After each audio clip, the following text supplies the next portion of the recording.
Hey everyone! If you're managing your investments with Betterment and want to integrate that data into Quicken for a complete financial overview, you're in the right place. Betterment is a user-friendly robo-advisor that automates your investments, while Quicken is powerful software for tracking budgets, expenses, and overall finances. Connecting the two can save you time and help you make smarter money decisions. Let's dive into the steps. First, ensure you have active accounts on both platforms and the latest versions installed to avoid any compatibility issues. Start by logging into your Betterment account.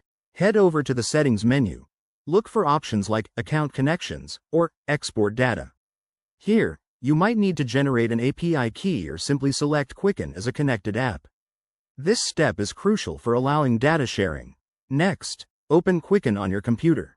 Go to the Tools or Add Account section. Depending on your version, it could be under Online Services. Search for Betterment in the list of available institutions. Once you find it, click to link your account. You'll be prompted to enter your Betterment login credentials for verification. Make sure to double-check for any two-factor authentication requirements to keep things secure. After authorization, Quicken will sync your data. This might take a few minutes, so grab a coffee while it pulls in your investment details like balances and transactions.